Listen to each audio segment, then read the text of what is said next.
I don't think you have any idea how fast I really am.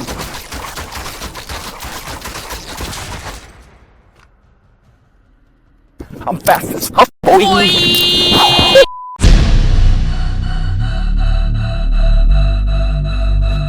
What's up, Dank homies? Nero here, and today we're going to be talking about the Hirudo. The Hirudo is Nidus' signature melee weapon. It is a sparring weapon that whenever you hit criticals, you get healed. And to get this weapon, you can just purchase the blueprint from the market, and you will need that many credits. You will need the Kogaki previously made. You will need 3 910 extract, some plastoids, and some nanospores. The stats of this weapon might be a little bit misleading, but they're also encouraging because this weapon has a 3 times critical multiplier. It has a very low critical chance, but for some reason, whenever I use this weapon, I have a 100% critical chance. So I don't know what's going on with this visual stat here. I just constantly hit yellow crits like nobody's business, and then I start hitting red crits instantly. Now, its highest stat is its puncture damage, which is great against heavily armored units, but this weapon is great against all types of enemies, which I will show you in a bit. So this is my build for the weapon. If I was gonna put a form on here, I'd put a V slot right here so I could replace this with Fever Strike. But this is good enough for now. You don't really need to, but you can if you want to, just for a little bit of extra damage.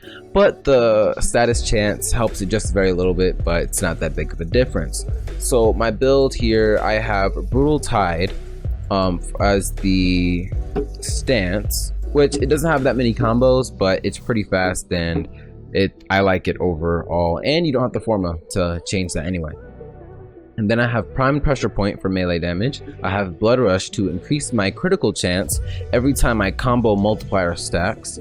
I have Berserker for every time I crit, I get an increase in attack speed, only stacks up 3 times. I have Drifting Contact, which increases my combo duration by 10 seconds and increases my status chance. I have Organ Shatter for 90% extra critical damage. I have True Steel for 60% extra critical chance. I have Shocking Touch and this Toxin mod. Now, a lot of you guys might be wondering, if this is a critical weapon, why would I put element mods? Well, the thing is, being this is a high critical multiplier weapon, the multiplier only applies to all the numbers down here added up. So without the element, you'll have these added up together, multiply times this equal its final damage when you actually punch the enemy. But if you add this in, this is 300 extra to its total number, multiply that times the critical multiplier, and then that's your new final number. So this is just an overall base damage increase, as well as the corrosive damage, which does more damage on heavily armored enemies.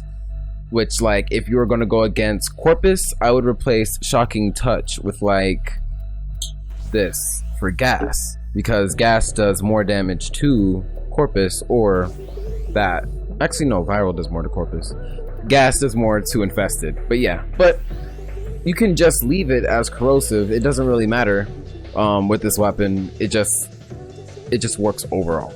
Now, there are a few things you're going to want to note down about this weapon. There's a way to attack faster, there's a way to attack harder, and there's a way to just knock the enemy flying across the map. So first, you're going to need to have your primary weapon or your secondary weapon in your hand, and then you just normal attack, and you will have a pretty high DPS. You can see how fast I'm taking out this thing's health. I'm just going to bring it down to about halfway. That's that. And then if you want to attack harder and do more damage per hit, then you just go with the weapon itself. I'll let the combo thing turn itself off, waiting for the combo. Okay, and then but this one will have you going towards the enemy you're attacking, but you'll do more damage this way, but it's not as high DPS. So we're just gonna bring it down to about halfway.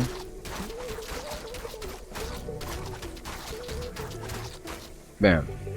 So you can see I got it to have health a lot faster just doing it with holding the melee weapon versus this. Now, I'm not sure if you noticed, but in the very top right of my screen, you'll see that healing icon. And that is from me hitting criticals, which every time I crit, I'm getting healed. and it also regenerates health over time. Prepare for trouble! Make it double! To protect the world from devastation! Do you like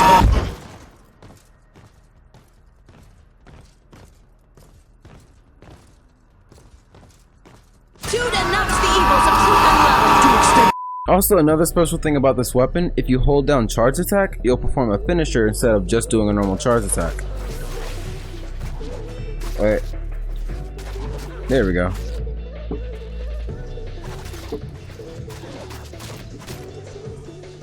Boom. Okay, this weapon's healing factor is so strong that I'm going to test it up against 20 arid heavy gunners, which should instantly kill me, but it won't because this weapon can heal me, I think. Oh gosh, okay. Now it's gonna build up damage! And it also has knockdown resistance. I'm still alive. I can't believe I'm actually still alive right now. I'm actually... Okay. Well, I lasted longer than most weapons. Alright, so now I'm going to do a normal test, but this time I'm going to do it with the Naruman Focus School activated. So now, you already know, every time I hit a critical, I'm going to go invisible. So pretty much, I'm going to just stay invisible the whole time. Oh, and it works inside nullifier bubbles too. So like, in a sense, you could even say that this is pretty much making you into Loki. And of course at first, when you start hitting, you're not going to do amazing amounts of damage. That is until you start building up combo and start hitting over 10,000. Which I think is kind of crazy. There you go. Now I want to switch over to DPS mode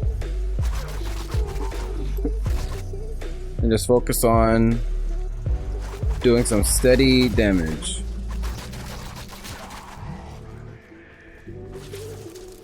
I forgot about the ancient. So now it's just a breeze, staying invisible the whole time. And at this point, you're like one-shotting level 110 enemies. Oh, there's still one more. And also keep in mind, when you're invisible, you get that melee stealth multiplier. So you'll be doing way more damage than before just by being invisible. Now, in conclusion, I really like this weapon. It's among my favorite melees in the game.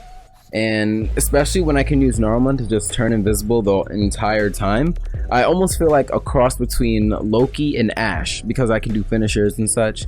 And I don't really find myself using any other melee with Nidus because of the healing factor, and it's just completely useful, like so useful. Now, I won't go ahead and say this is the best weapon in the game, but it is pretty impressive when you can take on 20 arid heavy gunners and take down like 5 of them before you actually die. Because normally it takes one of them to one-shot somebody. Also, if you guys think there's any changes I can make to this build that might make it even better, go ahead and leave it down in the comment section below. Or if you just want to say hello or say something random, go ahead and do that in the comment section below. I try to reply to all the comments as much as I can, and yeah. But that's gonna be it for today's video. If you guys enjoyed today's video, leave a like and subscribe if you haven't done so, and I hope you guys had an awesome holiday weekend, and I will be seeing you guys later. Peace. Don't change, even though life ain't the same. Say, don't change, life gon' make it happen anyway. And I say, don't change, even though life ain't the same. They say, don't change.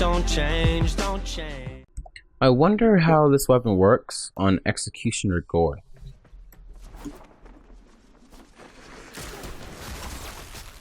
Oh gosh. Oh, word?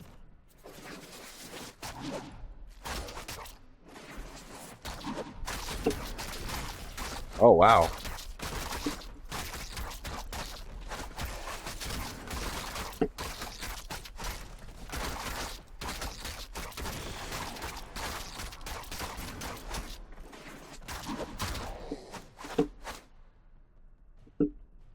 Nice.